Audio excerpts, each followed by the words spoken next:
Assalamualaikum warahmatullahi wabarakatuh. Alhamdulillahirabbil alamin wa bihi nasta'inu ala umuri dunya waddin. Wassalatu wassalamu ala asrofil anbiya'i wal mursalin sayyidina Muhammadin wa ala alihi wa sahbihi ajmain amma ba'du. Perkenalkan, nama saya Waliul Ilmi dengan NIM 2021 1021 014. Saya dari Prodi Pendidikan Guru Madrasah Ibtidaiyah semester 2, Fakultas Ilmu Keislaman, Universitas Islam Asia Kuningan. Di sini saya akan menjawab soal-soal ulangan akhir semester mata kuliah pengantar ilmu tafsir yang diampu oleh Bapak Agus Jamnur MPD. Di sini saya akan menjawab soal-soal tersebut dalam berbentuk video. Untuk mempersingkat waktu, mari kita langsung saja lanjut ke video pembahasannya.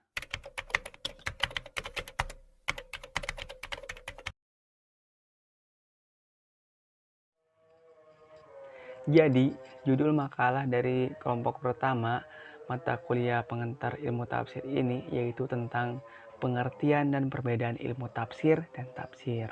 Adapun suratan ayatnya yang dibahas pada materi tersebut yaitu Quran Surat Al-Furqan ayat 33 yang artinya, tidaklah mereka datang kepadamu membawa sesuatu yang aneh atau ganjil, kecuali kami datangkan kepadamu kebenaran dan penjelasan yang terbaik. Nah, jadi maksud atau tafsiran dari ayat tersebut yaitu orang-orang kafir ini mengatakan sesuatu untuk menentang perkara yang hak.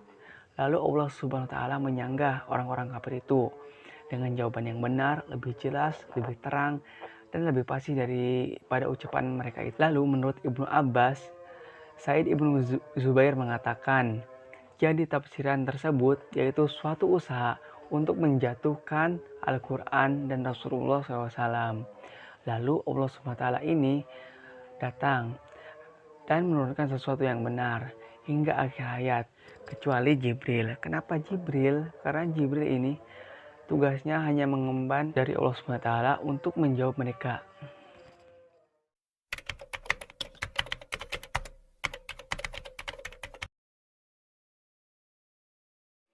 Jadi, judul makalah dari kelompok 2 sampai kelompok 5 yaitu yang pertama yaitu kelompok 2 ya, adalah membahas tentang fase-fase perkembangan tafsir atau lebih tepatnya yaitu pada fase pertama.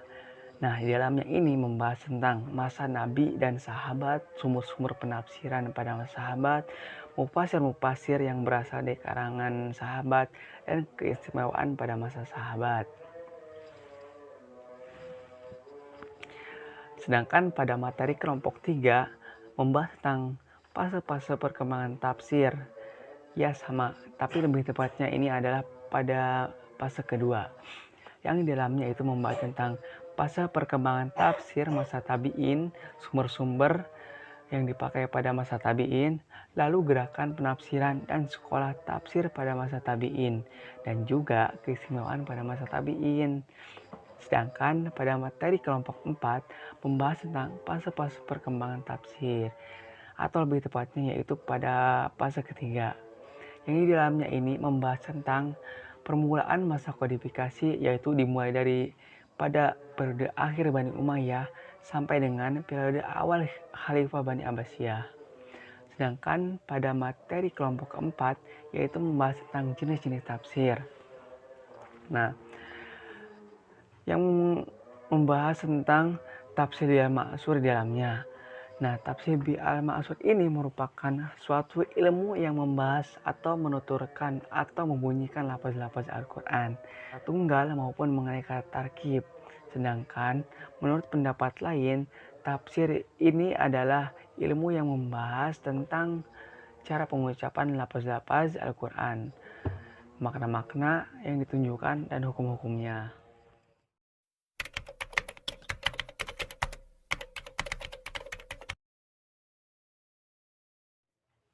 Jadi yang saya pahami dari diskusi kelompok 6 ini yaitu saya jadi lebih mengetahui apa yang dimaksud dengan metode tahlili dan apa yang dimaksud dengan metode ijmali, serta ciri-ciri keduanya. Dilanjut dengan kelebihan dan kekurangan dari kedua tafsir tersebut. Terus jadi Judul makalah kelompok 6 ini yaitu tentang tafsir metode tahlili dan tafsir metode ijmali. Lalu, pemahaman yang saya dapat dari materi kelompok tersebut yaitu bisa mengetahui tentang metode-metode tafsir, termasuk juga yaitu metode tafsir tahlili ini dan metode tafsir ijmali. Nah, metode tahlili ini adalah menjelaskan ayat-ayat Al-Quran dengan meneliti aspeknya dan menyingkap seluruh maksudnya, mulai dari urusan makna kosakata, makna kalimat, serta maksud setiap ungkapan. Dan metode ijmali ini berasal dari kata ajmala yang berarti menyebutkan sesuatu secara tidak terperinci.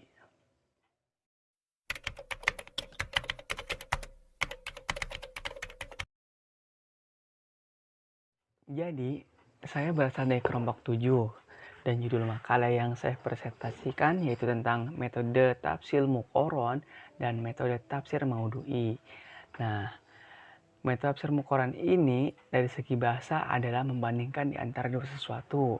Sedangkan menurut istilah adalah suatu metode tafsir Al-Quran dengan cara membandingkan ayat dengan ayat, yaitu ayat yang mempunyai kemiripan redaksi dalam dua masalah atau lebih, atau kasus yang berbeda. Nah, Al-Muqaron ini dikelompokkan lagi menjadi 3. Yang pertama itu ayat dengan ayat, yang kedua yaitu ayat dengan hadis, dan yang ketiga itu perbandingan pendapat para mufasir. Sedangkan metode al-maudu'i dari segi bahasa yaitu tema pokok atau topik. Nah, kata maudu'i ini ditambah ya nisbah menjadi maudu'i yang berarti bersifat tema atau tematik. Sedangkan menurut istilah al-maudu'i ini yaitu menafsirkan ayat-ayat Al-Quran dengan menghimpun ayat-ayat Al-Quran yang membicarakan satu topik dan menyusunnya berdasarkan kronologi dan sebab turunnya ayat tersebut.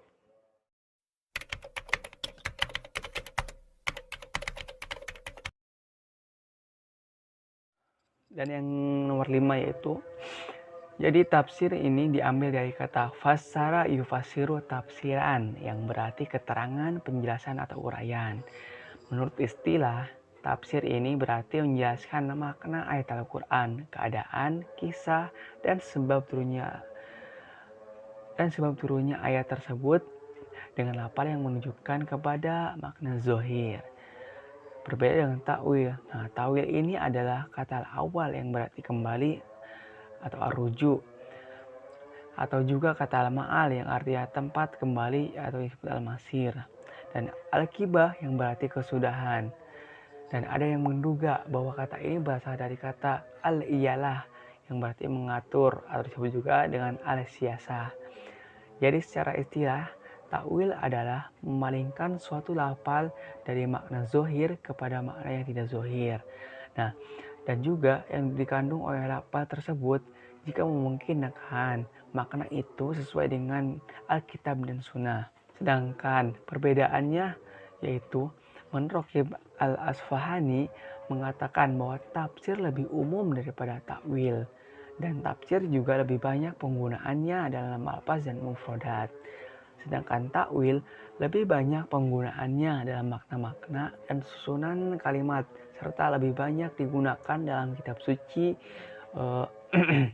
Sedangkan takwil digunakan dalam kitab suci dan digunakan dalam kitab-kitab lainnya. Tetapi yang jelas bahwa tafsir dan takwil dalam konteks Al-Quran digunakan sebagai untuk memahami kata dan pesan-pesan dari Allah SWT.